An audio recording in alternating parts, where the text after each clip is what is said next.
चुका है और कल जब बजट आया तो उसके बाद से इस साल के लिए गवर्नमेंट के क्या प्लान, स्ट्रेटजी और अप्रोच रहेंगे, ये हमारे वित्त मंत्री निर्मला सीतारमण जी ने अनाउंस किया।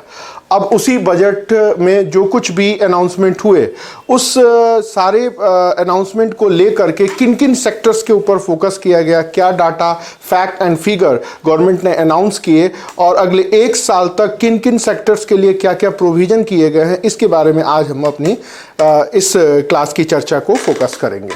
लेकिन यह बजट अन्य बजट से कैसे अलग था और इसमें बजट की कोई छपाई नहीं हुई, डिजिटल आई, ये सब आपने देखा होगा। यहाँ पर हम फोकस सिर्फ अपने एग्जाम ओरिएंटेड टॉपिक्स के ऊपर ही करेंगे कि इस बजट से लेकर के हमारे एग्जामिनेशन में क्या क्या इंपॉर्टेंट है, अर्थात पीटी, मेंस और इंटरव्यू लेवल पर बजट के कौन कौन से ऐसे फैक्ट्स हैं, कॉन्सेप्ट्स हैं, पॉलिसियां हैं जो हमारे लिए इंपॉर्टेंट है। हम अपनी बात उसी के ऊपर फोकस करेंगे। अब इस लिस्ट को ध्यान से देखिए।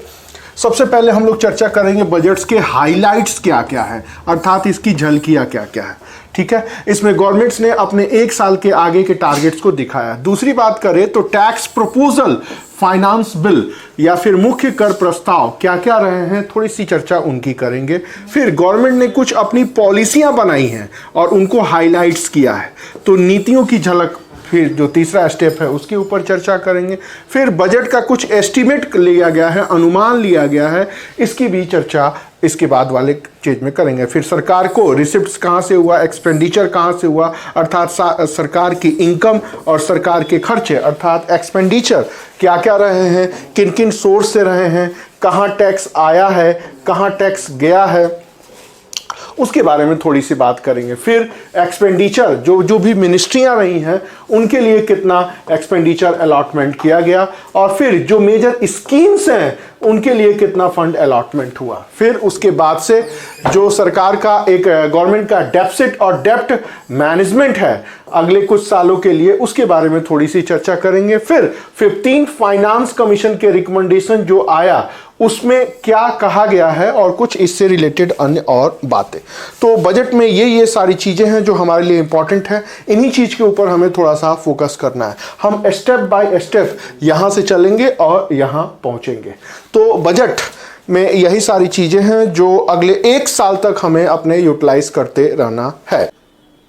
बजट के इस पहले टॉपिक्स में सबसे पहले हम आते हैं एक्सपेंडिचर, अर्थात सरकार ने खर्च कहां कहां से किया।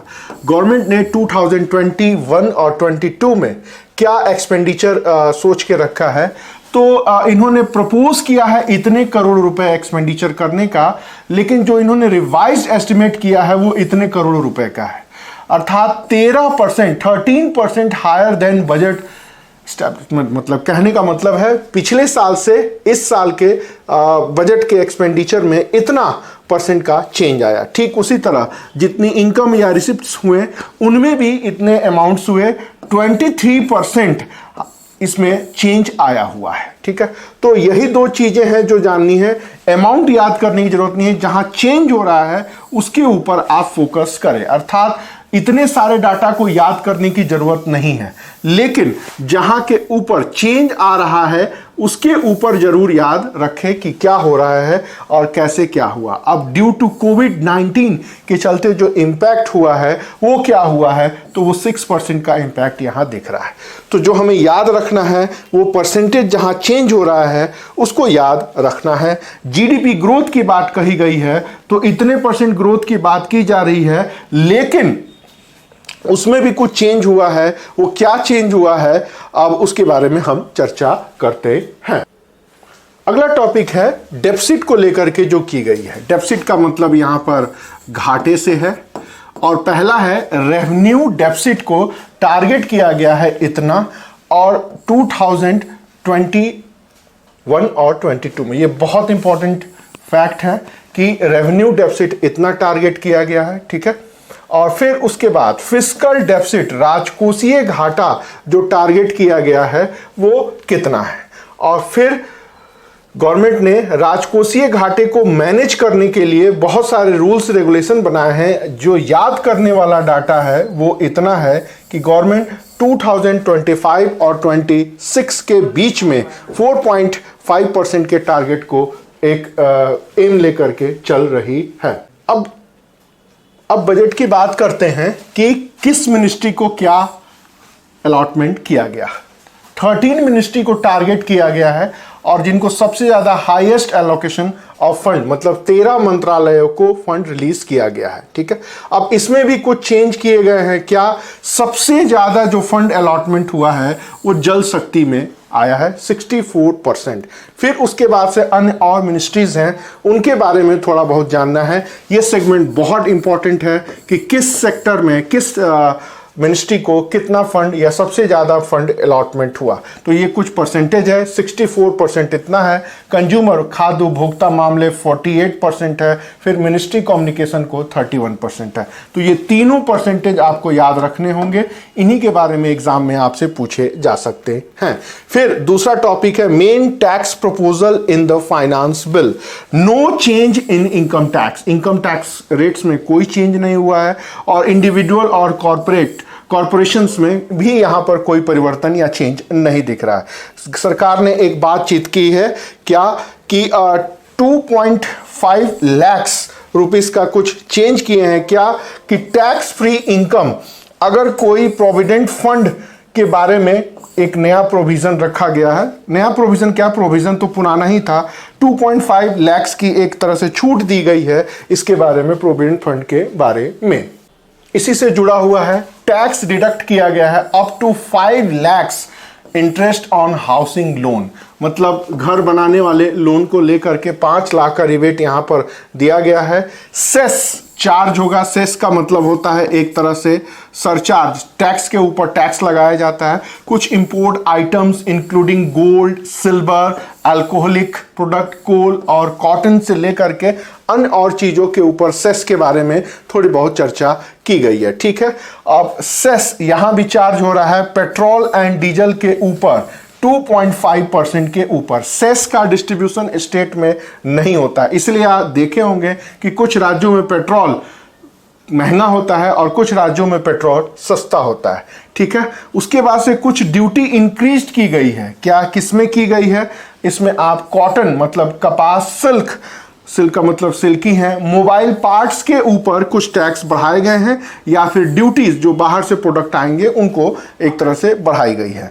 Business which carry 95% of their transaction on digital, मतलब कोई भी व्यावसायिक संस्था या कमर्शियल संस्था अपने कुल ट्रांजैक्शन का 95% अगर डिजिटल करता है तो उसके लिए भी कुछ रिबेट दिया गया है। यही सारी बातें हैं जो उसमें जानने हैं। अब इसकी एक लिमिट भी बनाई गई है, वो लिमिट यहां पर आपको थोड़ी सी ध्यान देने की जरूरत है। क्या है वो लिमिट, तो इस चीज को थोड़ा सा आप ध्यान दें कि जो लोग अपना ट्रांजैक्शन डिजिटली करते हैं और उनका ट्रांजैक्शन इतने के लगभग है तो उनको छूट दी गई है। अब 5 करोड़ से इस अमाउंट को बढ़ा करके 10 करोड़ रुपए तक की कर दी गई है। ये जो गवर्नमेंट का डिजिटलाइजेशन का प्रमोशन का प्रोग्राम है वो 2016 से चल रहा है, जब से नोटबंदी लागू हुई है। तो कहने का मतलब है कि हर जगह डिजिटलाइजेशन को बढ़ावा दिया जा रहा है। इस बार 5 करोड़ से बढ़ा करके 10 करोड़ तक कर दिया गया है कि इनके खातों की जांच परख या जो एक ऑडिट का एक प्रॉब्लम आता था या प्रेशर पड़ता था, गवर्नमेंट ने ऑडिट से एक तरह से मुक्त कर दिया। कहने का मतलब है कोई भी कंपनी जो अपने ट्रांजेक्शन को डिजिटल माध्यम से करती है और 10 करोड़ रुपए तक का उसका एक लिमिट है तो वो ऑडिट से मुक्त रहेगी। इसके बाद एक अलग से और प्रपोजल है non tax proposal in finance bill. Finance bill के ऊपर जो कर प्रस्ताव क्या है, LIC का जो एक्ट है, अमेंडमेंट इन LIC एक्ट, उसमें अमेंडमेंट किया जाएगा।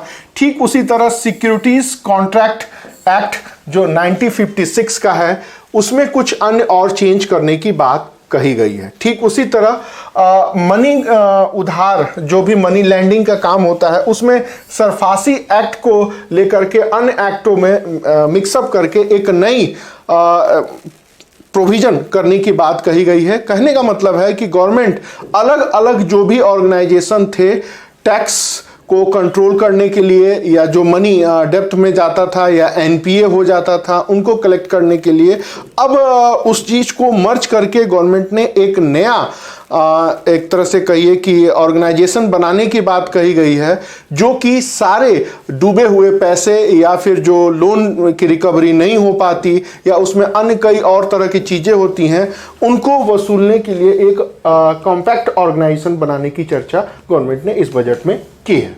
अभी हम लोगों ने बात की कई सारे मेजर ऑर्गेनाइजेशनों का मर्जर का दौर चल रहा है। इसी मर्जर में जो मेजर चेंज आया है वो है कि सेबी एक्ट को लेकर के गवर्नमेंट सिक्योरिटी एक्ट में मिक्सअप करके कई अन्य 4 विशेष प्रकार के लॉस को करके 4 विशेष प्रकार के एक्ट को शामिल करते हुए सिक्योरिटीज मार्केट एक्ट बनाने की बात कही गई है, जिसकी चर्चा अभी हम लोगों ने की है। ठीक उसी तरह इंश्योरेंस सेक्टर में एफडीआई के लिमिट को इंक्रीज करके 49% से 74% कर दिया गया। अभी तक 49% ही फॉरेन पार्टनरशिप हो सकती थी, 51% तक इंडियन पार्टनर का शेयर होल्डर का होना जरूरी है। जैसे बजाज एलियांज, तो बजाज का मतलब भारत, एजाज का ए फॉर एलियांज का मतलब फॉरेनर कोई कंपनी, तो अब इसकी लिमिट को बढ़ा करके 74% किया गया है। बजट का नेक्स्ट टॉपिक है कंपनी एक्ट में कुछ चेंज किया गया है। कंपनी एक्ट में समय के साथ चेंज होते रहे हैं। बहुत पहले 1 करोड़ रुपए तक की कैपिटल को कंपनी एक्ट बनाया गया, फिर 2005 या 6 में फिर कंपनी एक्ट चेंज हुआ और फिर इधर एक नया कंपनी एक्ट में चेंज किया गया है। अब उस चेंज में क्या कहा गया है कि कोई भी ऐसी कंपनी होगी और जिसका एक तरह से कहा जाए कि 50 लाख से 2 करोड़ रुपए तक का कैपिटल, माफ करें, टर्नओवर रहेगा, उसको इंक्रीज करके 2 करोड़ से 20 करोड़ रुपीस कर दिया गया है। अर्थात कंपनी एक्ट में जो मेजर चेंज हुआ, पहले 1 करोड़ तक की लिमिट थी, फिर उसको बढ़ाया गया और बढ़ाते बढ़ाते आज मैक्सिमम 20 करोड़ रुपए कर दिया गया है। ठीक है, तो ये एक मेजर चेंज है। इसी के साथ साथ एक अन्य और शब्द है लिमिटेड लायबिलिटी पार्टनरशिप। इसमें भी कुछ चेंज किया गया है 2008 के एक्ट में, और इसमें जो कुछ भी क्रिमिनल से रिलेटेड कुछ प्रावधान थे उसको कुछ चेंज इसमें किया गया। तो कंपनी एक्ट में ये 2 मेजर चेंज यहां पर दिख रहे हैं कि लगातार कंपनी एक्ट के तहत छोटी कंपनियों के स्ट्रक्चर को चेंज किया गया है और एलएलपी लिमिटेड लायबिलिटी पार्टनरशिप में भी कुछ चेंज किया गया है। ये 2 मेजर चेंज हैं जो आपको ध्यान रखने हैं। अगला जो मेजर टॉपिक है वो डिसइन्वेस्टमेंट का है। वाजपेयी जी, याद करिए 2004 में जो वाजपेयी जी की सरकार गिरी थी उसमें डिसइन्वेस्टमेंट का बहुत बड़ा रोल था। साइनिंग इंडिया का नारा लगा 2004 में, कई सारी सरकारी कंपनियों का निजीकरण धीरे धीरे किया गया, इतना झटका लगा कि सरकार हार गई। 2004 में जब मनमोहन सिंह फर्स्ट का ड्यूरेशन आया तब उन्होंने डिसइन्वेस्टमेंट को रोक दिया। फिर 2009 में जब इनको दोबारा मेजॉरिटी मिल गया तो इन्होंने डिसइन्वेस्टमेंट को शुरू किया। यहां भी मोदी 2 के इस टाइम पीरियड में डिसइन्वेस्टमेंट को बड़ी तेजी से स्टार्ट करने की बात सार्वजनिक रूप से घोषणा कर दी गई। न्यूज़पेपर में देखा होगा कि खुल के आरोप लग रहा है कि सरकार सब कुछ बिक देगी। कुछ जुमले भी देखे होंगे, देश नहीं बिकने दूंगा, देश नहीं बिकने दूंगा। लेकिन अगले दिन न्यूज़ में आया क्या, 4 सेक्टर हैं गवर्नमेंट के जिन पे गवर्नमेंट रहेगी, बाकी हर सेक्टर में प्राइवेट सेक्टर को अलाउ कर दिया गया। वो पहले भी था और लगभग हर सेक्टर को धीरे धीरे प्राइवेटाइज किया जा रहा है या इनको बेचा जा रहा है या फिर इनके मैनेजमेंट के पावर को ट्रांसफर हो रहा है, किसी अन्य सेक्टर को दिया जा रहा है। अब ध्यान से देखिए, इसमें 4 सेक्टर को छोड़ करके लगभग हर सेक्टर में डिसइन्वेस्टमेंट की बात कही गई है। फिर इसी में इस साल एयर इंडिया, आईडीबीआई और पवन हंस हेलीकॉप्टर को भी डिसइन्वेस्ट कर दिया जाएगा। 2 सरकारी बैंक, 2 पीएसयू बैंक और जीआईसी जनरल इंश्योरेंस कंपनी को भी इस साल प्राइवेटाइज्ड किया जाएगा। ठीक है, और जो स्टेट लेवल के पीएसयूज हैं, पब्लिक सेक्टर अंडरटेकिंग्स हैं, उनको भी प्रमोट किया जाएगा कि वो लोग भी निजीकरण करें। देखिए, अगले 1 से 2 सालों में फिर राजनीति का चक्र घूमने वाला है। पहले बीएसएनएल, फिर दूरदर्शन, फिर रेलवे, इस तरह के कई सेक्टर्स को प्राइवेटाइज्ड किया गया। ये विरोध आंदोलन आप देख ही रहे हैं। कहने का मतलब है जो लिबरलाइजेशन और प्राइवेटाइजेशन और ग्लोबलाइजेशन की पॉलिसी हर सेक्टर में हुई, आजकल जो एग्रीकल्चर सेक्टर में हो रहा है उसका विरोध देख रहे हैं। यहाँ गवर्नमेंट ने अपना खुल के एजेंडा कर दिया गया है कि 4 ऐसे सेक्टर हैं जिसमें गवर्नमेंट रहेगी, बाकी जितने भी गवर्नमेंट के सेक्टर हैं उनको धीरे धीरे प्राइवेटाइज्ड किया जाएगा। अगला सेगमेंट फाइनेंस का सेक्टर है। यहाँ भी गवर्नमेंट ने कुछ चेंज किया है। देखिए, एसेट रिकंस्ट्रक्शन कंपनीज लिमिटेड को लेकर के कुछ चीजें की गई हैं और इंस्टीट्यूशनल फ्रेमवर्क तैयार किया गया है कॉरपोरेट बॉन्ड के लिए, और इन्वेस्टर्स के लिए एक तरह से आचार संहिता की बात कही गई है। मतलब कहने का मतलब है कि जो कुछ भी फाइनेंस के लिए एक्टिविटी होती है उसमें कुछ चीजें की गई हैं। यहाँ पर एग्जाम के पर्पज से इतना ज़्यादा फोकस करने की जरूरत नहीं है। आप इस सेगमेंट में दिमाग खपाने का कोई फायदा नहीं है। आप ये पूरा का पूरा सेगमेंट सिर्फ एक बार पढ़ के छोड़ सकते हैं। इसी से जुड़े हुए कुछ अन्य और मामले हैं, जैसे कॉरपोरेट अफेयर्स को लेकर के। इस कॉरपोरेट अफेयर्स में कोई भी प्रॉब्लम आती है तो उसको क्विक रिजोल्यूशन के लिए एक तरह से कुछ प्रोविजन रखे गए हैं। ठीक उसी तरह कॉमर्स इंडस्ट्री के लिए कॉमर्स इंडस्ट्री पर काफ़ी फोकस किया जा रहा है जब से बांग्लादेश भारत से आगे निकला है। टेक्सटाइल पार्क की बात की जाएगी और अगले 3 सालों में इंफ्रास्ट्रक्चर डेवलपमेंट के ऊपर बात कही गई है। तो भारत से छोटा देश है बांग्लादेश, लेकिन टेक्सटाइल इंडस्ट्री में बहुत लंबी छलांग लगाई है। तो उसके बाद से बांग्लादेश के इसी चैलेंज को देखते हुए गवर्नमेंट ने इस सेक्टर के ऊपर फोकस किया है। ठीक उसी तरह एक पोर्टल लॉन्च करने की बात कही गई है। ये एक बहुत अच्छी बात है इस सरकार की, जिनको श्रेय देना चाहिए कि जो कुछ भी अनऑर्गेनाइज सेक्टर वर्कर्स के लोग हैं, रोज कमाने और खाने वाले लोग हैं, इनका कोई पोर्टल नहीं है, इनका कोई कैलकुलेशन नहीं है, इनका कोई एक तरह से रोजनामचा या ऐसा नहीं है कि इतने लोग हैं इस सेक्टर में। पहले सिर्फ काउंटिंग होती थी। यहाँ पर एक पोर्टल बनाने की बात कही गई है कि उसमें सारी इंफॉर्मेशन होगा ताकि उनके वेलफेयर के लिए आगे कोई स्कीम बनाई जा सके। अब आते हैं हेल्थ और न्यूट्रिशन के सेक्टर में। हेल्थ और न्यूट्रिशन के सेक्टर में एक नई शब्द सुनने को मिला है, प्रधानमंत्री निर्भर स्वास्थ्य भारत योजना, जिसके बारे में कहा गया है कि जितने भी प्रकार के डिजीज होते हैं वो क्यों होते हैं, कैसे होते हैं, उनको कैसे कंट्रोल किया जाएगा, उससे रिलेटेड जो पॉलिसी बनाई जाएगी उसके बारे में थोड़ी सी चर्चा कही गई है। ठीक है, फिर उसके बाद से एक और मिशन पोषण 2 एक प्रोग्राम को लॉन्च किया गया है और उसके पीछे जो मेन मोटो है वो है कि मॉल न्यूट्रिशन या कुपोषण की रोकथाम करने के लिए जो भी वेलफेयर प्लान चल रहे हैं उनके मिक्सअप की बात की जा रही है। तो ये 2 मेजर चेंज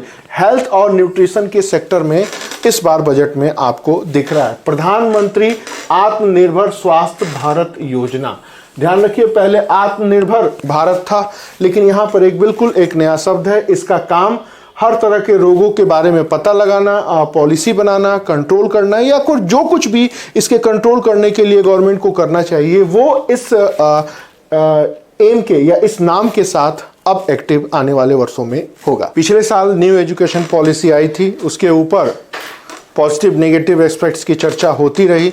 इस बार बजट में भी एजुकेशन पॉलिसी के बारे में कुछ बातें कही गई। सबसे पहले बात करते हैं एजुकेशन को लेकर के क्या कहा गया है कि हायर एजुकेशन, उच्च शिक्षा के लिए जो कमीशन बनेगा वो सब चीज़ों के लिए रिस्पॉन्सिबल होगा। इसकी चर्चा न्यू एजुकेशन पॉलिसी में पहले हो चुकी है। फिर उसके बाद से एक अम्ब्रेला स्कीम बनाने की बात कही गई है कि जो कि 9 शहरों में 9 सिटीज में एक्टिव होगा। इसका काम क्या होगा कि वहाँ पर एक तरह से जो कुछ भी हायर एजुकेशन से रिलेटेड पॉलिसियाँ बनानी होंगी या डिसीजन लेना होगा वो इस अम्ब्रेला स्कीम के तहत लिया जाएगा। ठीक उसी तरह एक तरह से 15,000 से भी ज़्यादा ऐसे स्कूल्स को डेवलप करने की बात कही गई है जो कि न्यू एजुकेशन पॉलिसी को एक तरह से मूर्त रूप देंगे, एक्टिव करेंगे या उसके टारगेट को अमली जामा पहनाएंगे, या न्यू एजुकेशन पॉलिसी में जो कुछ भी डिसाइड किया गया है उसको धीरे धीरे एक्टिव करेंगे। अब एक शब्द प्रयोग किया गया है, वो प्रयोग किया गया है DFI। अब ये DFI क्या है? एक यह बिल प्रपोज किया गया है इंफ्रास्ट्रक्चर फाइनेंसिंग के लिए, इंफ्रास्ट्रक्चर फाइनेंसिंग डेवलपमेंट इंस्टीट्यूशन के लिए एक बिल पेश किया गया है और इस बिल में एक तरह से 5 लाख करोड़ रुपीस का एक पोर्टफोलियो एस्टैब्लिश करने की बात कही गई है। कहने का मतलब है इंफ्रास्ट्रक्चर को डेवलप करने के लिए रियल एस्टेट के साथ जो कुछ भी जैसे DLF जैसे रियल एस्टेट्स हैं उनको एस्टैब्लिश करने के लिए एक फंड बनाया गया है। ये कोई बड़ी बात नहीं है, हर बार ऐसा करते रहते हैं बजट में। रोड ट्रांसपोर्टेशन को लेकर के कुछ चीजें नए सिरे से कही गई हैं। इकोनॉमिक कॉरिडोर की चर्चा की गई है। क्या कहा गया कि यहां पर रोड इंफ्रास्ट्रक्चर डेवलप करना है जो कि तमिलनाडु, केरला और वेस्ट बंगाल और असम को कनेक्ट करेगा। ठीक है, तो इन शहरों के नाम माफ करें, इन राज्यों के नाम आपको जानने होंगे। फिर मेट्रो चलाने की बात कही गई है। दो शब्द यूज किए गए हैं, मेट्रो लाइट और मेट्रो न्यू।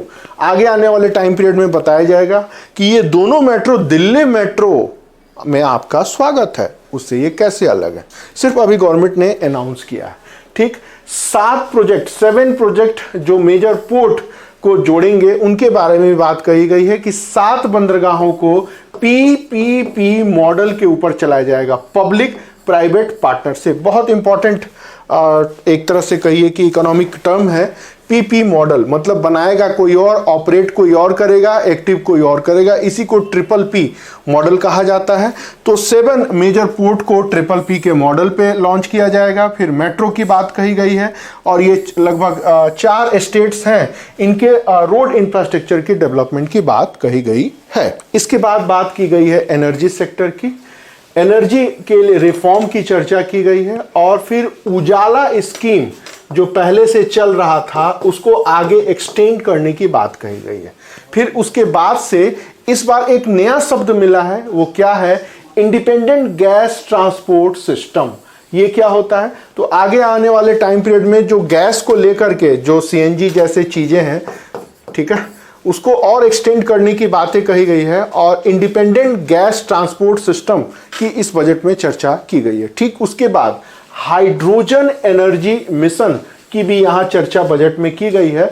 उसका मेन एम क्या है, उसका मेन एम यह है कि जो भी ग्रीन पावर से हाइड्रोजन प्रोडक्शन करने का जो एम है गवर्नमेंट का, उसके ऊपर शुरुआत की जा सके। कहने का मतलब है हाइड्रोजन एनर्जी मिशन को स्टार्ट करने की बात कही गई है इस बजट में। तो 2 चीजें नई मिलती हैं यहाँ पे, हाइड्रोजन एनर्जी मिशन और गैस ट्रांसपोर्टेशन। बाकी पहले से रिफॉर्म चल रहा है, उजाला पहले से चल रहा है। अगला सेक्टर है साइंस एंड टेक्नोलॉजी और वाटर और सैनिटेशन के लिए गवर्नमेंट ने बजट में क्या प्रोविजन किया। साइंस एंड टेक्नोलॉजी के सेक्टर में आप देखेंगे तो एक डीप मिशन की बात कही गई है। उसका मेन नेम क्या है, उसका मेन ये है कि बायोडायवर्सिटी को प्रोटेक्ट करेगा। ये भी सरकार बहुत पहले से 8 एक्शन प्लान के तहत चल रहा है, तो इसमें कुछ नया नहीं है। वाटर एंड सैनिटेशन को लेकर के कुछ चेंज किया गया है। जल जीवन मिशन ये अर्बन एरिया में एक तरह से एक्टिव किया जाएगा और उसमें क्या कहा गया है, उसमें यह कहा गया है कि जो कुछ भी अपशिष्ट प्रबंधन की बात कही गई है, वेस्ट मैनेजमेंट, कचरा निपटान की बात कही गई है इसमें भी। तो ये भी स्वच्छ भारत मिशन पहले से चल ही रहा था इसको लेकर के, और फिर अर्बन स्वच्छ भारत मिशन 2 लॉन्च किया गया है।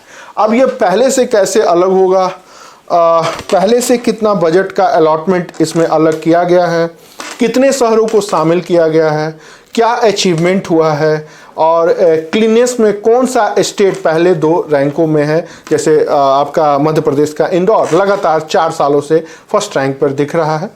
तो इस तरह के डाटा हर साल महीनों में 2 महीने, 3 महीने, 4 महीने पर आते रहते हैं, तो उनके बारे में यहाँ से चर्चा की गई है और इनके बेस पर रिपोर्ट सालों भर आते रहते हैं, तो उनके बारे में आपको ध्यान रखना है। अब अगला सेक्टर है एग्रीकल्चर और सोशल जस्टिस। एग्रीकल्चर की बात करें तो ऑपरेशन ग्रीन, पिछली बार बजट में एक शब्द आपने देखा होगा TOP, T से टोमेटो, O से ओनियन, P से पोटैटो, मतलब आलू, प्याज और टमाटर, उसको एक्सटेंड किया गया है और 22 क्रॉप्स इसमें शामिल हुए हैं। ध्यान रखिए, कंफ्यूज मत होइएगा, MSP कई पॉलिटिक्स यहाँ भी दिख रही है। और फिर एग्रीकल्चर इंफ्रास्ट्रक्चर बढ़ाने के लिए APMC को भी एक तरह से टारगेट किया गया है। क्या टारगेट किया गया है कि इसको और ज़्यादा एक तरह से रिफॉर्म किया जाएगा। तो अभी भी एग्रीकल्चर लॉ को लेकर के प्रोटेस्ट चल ही रहा है। MSP का एक तरह से उसके ऊपर लगातार विवाद बना हुआ है। यहाँ बजट में सरकार ने ज़्यादा कुछ बात नहीं कही है, सिर्फ ऑपरेशन ग्रीन स्कीम को एक्सटेंड करके 22 प्रोडक्ट्स को इन्वॉल्व किया गया है और एग्रीकल्चर प्राइस मार्केटिंग स्कीम्स में कुछ अन्य और फंड अलॉटमेंट कराने की बात कही गई है। इसके बाद है सोशल जस्टिस, सामाजिक न्याय। तो इसके लिए पहले से एक योजना चल रही थी, स्टैंड अप इंडिया। अब स्टैंड अप इंडिया पहले से चल रहा था, इसमें कुछ एक जो मार्जिनल मनी लगता था उसके लिमिट को बढ़ाया गया है। क्या किया गया है, अब उसके लिमिट को बढ़ा करके लगभग जो चेंज आया गया है वो आपको जानना है। और इसके अलावा जो कि ट्राइबल एरिया में 750 एकलव्य मॉडल स्कूल चलाने की बात कही गई है ट्राइबल एरिया में। तो ये दोनों चीजें पहले से चल रही थी, सिर्फ आपको इतना ध्यान रखना है कि बजट में क्या चेंज किया गया है। अब बजट का ये सबसे डाटा के रूप में कॉम्प्लिकेटेड सेक्शन आ रहा है, हर साल ये आता है और झक मार के इसे हमें याद करना ही पड़ता है। कुछ विशेष सेक्टर रखे गए हैं, क्या रखे गए हैं उन्हीं की चर्चा हम लोग करते हैं। ध्यान दीजिएगा, रेवेन्यू एक्सपेंडिचर, कैपिटल एक्सपेंडिचर, कुछ अन्य एक्सपेंडिचर हैं और टोटल। यहाँ पे सरकार ने 2019-20, 2021 जो रिवाइज्ड हुआ है और इस साल जो बजट में है और जो चेंज आया है, इतने डाटास दिए हैं।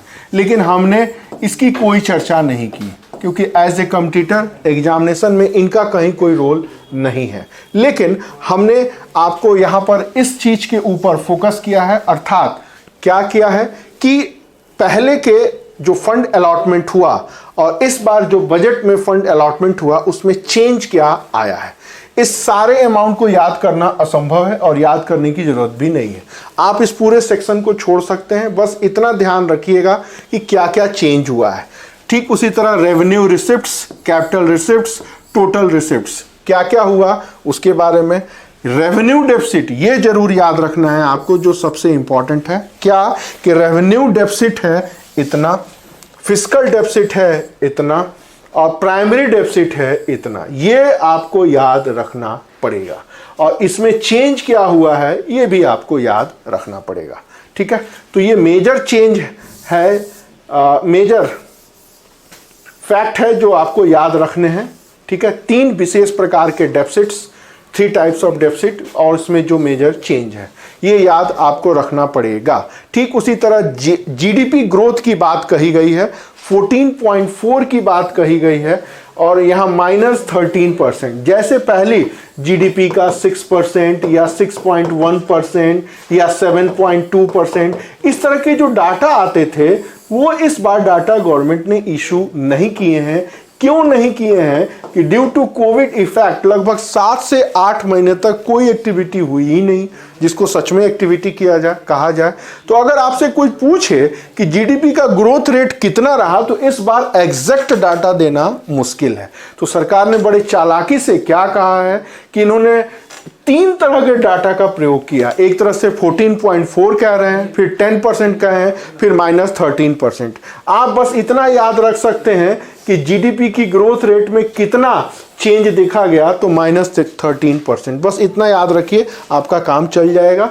इससे ज़्यादा दिमाग लगाने की जरूरत नहीं है। अगर देखेंगे तो रेवेन्यू डेफिसिट राजस्व घाटा, फिस्कल डेफिसिट राजकोषीय घाटा और प्राइमरी डेफिसिट प्राथमिक घाटा। अब अगर आपको डेफिसिट के बारे में नहीं पता, इकोनॉमी के टर्म एंड कंडीशंस नहीं पता, तो यहाँ थोड़ा सा ये कॉम्प्लिकेटेड हो जाएगा। लेकिन ये काफ़ी चर्चित शब्दावलियाँ सभी लोग जानते हैं। जो भी रेवेन्यू आता है जाता है, खर्च या फिस्कल उससे कैसे अलग है, ये इकोनॉमी का सेक्शन है, इसकी चर्चा फिर कभी करेंगे। यहाँ पर 3 विशेष तरह के डाटा हैं जिनको याद रखने की जरूरत है। अब ये सेक्टर थोड़ा सा काफ़ी इंपॉर्टेंट है। क्या सेंट्रल गवर्नमेंट के रिसिप्ट्स, मतलब जो कुछ भी इनकम के रिसोर्स हैं वो क्या रहे हैं, ये पूरी लिस्ट आपके सामने है। यहाँ भी एक्चुअल, बजट, जो रिवाइज्ड, ये मैंने 3 सेक्शन को हटा दिया है। सिर्फ सरकार ने इस बार बजट में क्या रखा है और चेंज क्या रहा देखिएगा। तो कॉर्पोरेट टैक्स -1%, ये आपको याद रखना पड़ेगा। मतलब जितना टारगेट किया गया था उससे कम वसूली हुई है। फिर उसी तरह इनकम टैक्स ठीक है, जीएसटी भी ठीक है, कस्टम भी ठीक दिख रही है, यूनियन एक्साइज ड्यूटी भी यहाँ पर आपको ठीक दिख रहा है, सर्विस टैक्स -59%। तो ये दूसरा जो डाटा है वो माइनस में गया है, पहले ये और फिर ये। यहाँ देखिएगा। फिर उसके बाद नॉन टैक्स रेवेन्यू है, हमने इसको छोड़ दिया है। और जो स्टेट को एक तरह से फंड का अलॉटमेंट होता है, डिवोल्यूशन होता है, उसमें भी है वो 1% है। तो ये आपको तीनों डाटा याद रखना होगा। ठीक उसी तरह इंटरेस्ट एक तरह से रिसिप्ट्स हैं, डिविडेंड जो भी सरकारी कंपनियां हैं उनकी जो इनकम है उसके बारे में बात करेंगे। तो ये तीनों एक तरह से कहिए तो निगेटिव रहा, मतलब जो भी ब्याज अदायगी है, डिविडेंड है और अन्य मामले हैं। तो यहाँ पर आपको ये आप पूरा सेक्शन छोड़ सकते हैं, लेकिन जहाँ माइनस जा रहा है वो जरूर ध्यान रखें, और जो चीज़ें प्लस में हैं उसको थोड़ा सा ध्यान रखना पड़ेगा। 3-4 बार अगर आप अपना फोकस रखेंगे तो यहाँ पर ये चीज़ें याद हो जाएंगी। लेकिन जो सबसे ज़्यादा याद रखने वाली चीज़ें हैं वो ये हैं, क्या हुआ है कि कहां पर चेंज दिख रहा है। जैसे कि सर्विस टैक्स आपका इतना घट गया है, ठीक है, कॉरपोरेशन टैक्स भी इतना माइनस हुआ है, और जो स्टेट को फंड का अलॉटमेंट हुआ है वो सिर्फ 1% के आसपास चेंज दिख रहा है। और ये तीनों सेक्टर आपके नेगेटिव में गए हैं, अर्थात पहले साल से इतना चेंज हो। इसी से जुड़ा हुआ अन्य और भी है। अब उसमें आपको देखना है जो भी एक्सपेंडिचर है, सरकार के खर्चे हैं, उनके बारे में बात कही गई है, वो क्या कहा गया है वो आपको थोड़ा सा ध्यान रखना होगा। तो सेंट्रल एक्सपेंडिचर, केंद्र सरकार का व्यय, सेंट्रल एक्सपेंडिचर, ठीक है, जो भी सेंट्रल गवर्नमेंट की स्कीम्स हैं उनके बारे में बात कही गई है। फाइनेंस कमीशन को जो ग्रांट दिया गया है उनके बारे में बात कही गई है। रूरल लोकल बॉडी, पंचायती राज के बारे में कहा गया है। अर्बन लोकल बॉडीज की, और फिर ग्रांट और एड, ये सारे में से आपको सारे याद रखने होंगे। क्या? रूरल एरिया को फंड अलॉटमेंट, फाइनेंस कमीशन को अलॉटमेंट, और सेंट्रल की जो स्कीम्स है उनके बारे में बात कही गई। ये तीनों डाटा आपको याद रखना पड़ेगा, कोई चारा नहीं है सिवाय याद करने के। ठीक उसी तरह आजकल डिस्प्यूटेड मैटर है सब्सिडी, सब्सिडी की आपको टोटल अमाउंट भी याद रखनी होगी, और 1 नंबर पे, 2 नंबर पे, 3 नंबर पे लगातार कई सालों से फूड, फर्टिलाइजर और फ्यूल, 3F। इस बार सरकार ने फ्यूल की जगह पेट्रोलियम की बात कही गई है, उसके बारे में बात कही गई है, अर्थात 2 लाख करोड़ ऐसे आप कह सकते हैं से ऊपर है फूड सब्सिडी। तो सब्सिडी की टोटल अमाउंट, उसका सीक्वेंस, और फिर ये जो एक्सपेंडिचर हुआ है इनके ऊपर भी थोड़ी सी आपको ध्यान रखना होगा और डाटा आपको याद रखने हैं। अब बात करते हैं मिनिस्ट्री एक्सपेंडिचर की, ठीक है।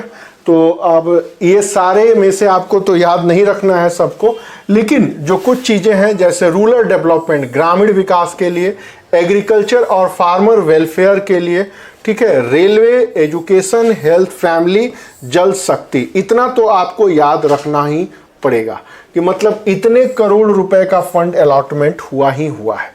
तो अब सब चीज़ों को याद रखने की जरूरत नहीं है। अब प्रश्न कैसे आएंगे ये तो मैं बता नहीं सकता, लेकिन लगभग उतने मोटे बजट को कैलकुलेट करके छांटना, उसमें काम की चीज़ें निकालना भी एक बहुत टफ वर्क है।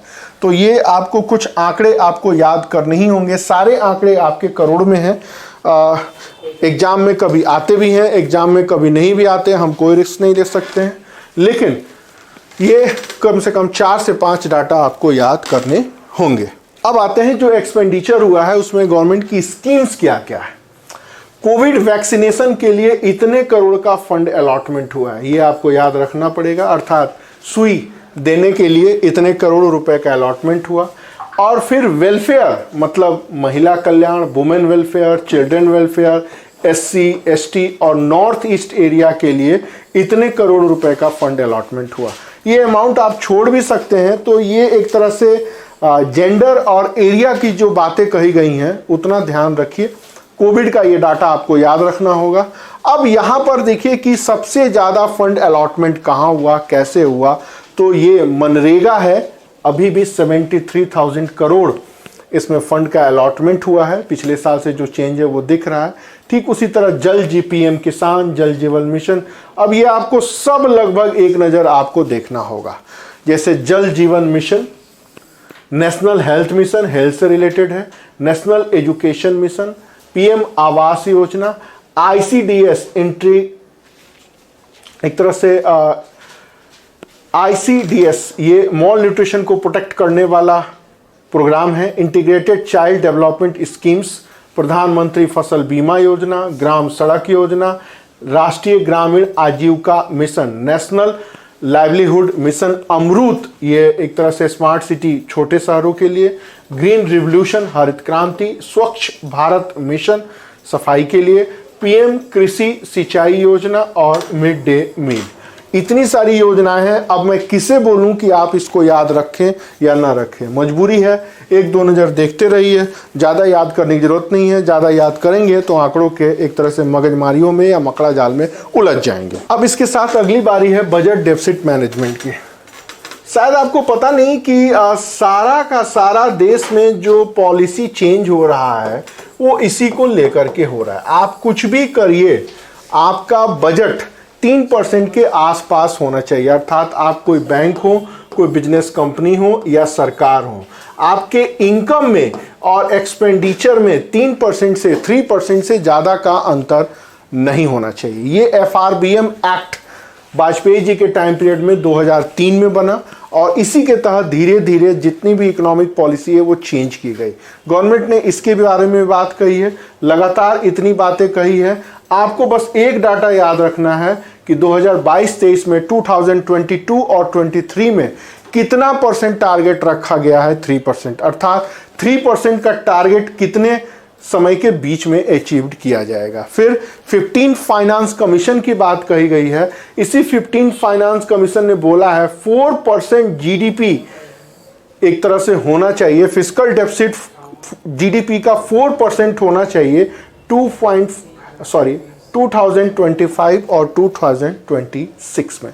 ये दो डाटा आपको याद रखने होंगे कि वित्त आयोग के रिकमेंडेशन क्या कहता है और यहाँ पर FRBM एक्ट का टारगेट क्या है। अर्थात 2025 और 26 का एक रेशियो अलग है और 2022 और 3 का रेशियो अलग है।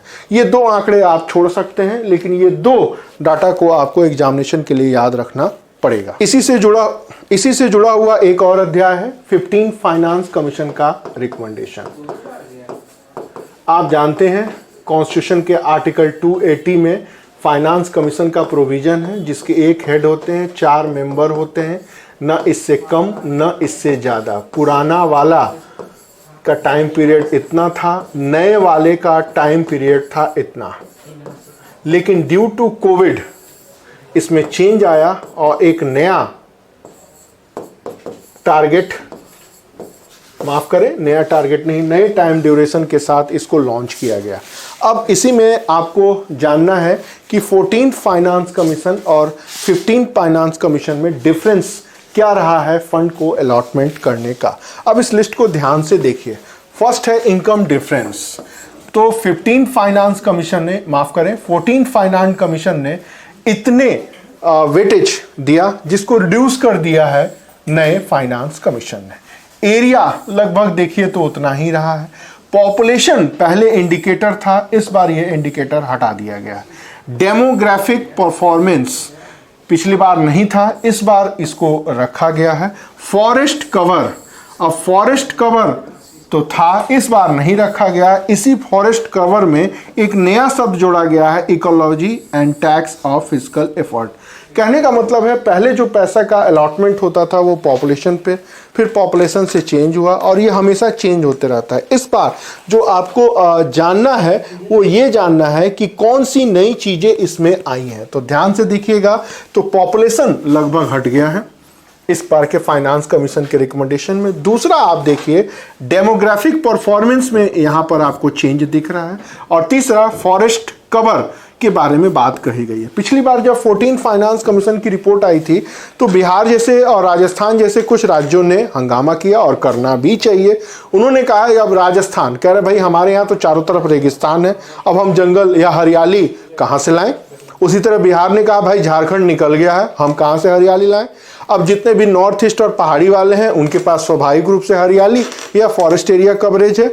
तो यहाँ पर एक तरह से चेंज देखने को मिला।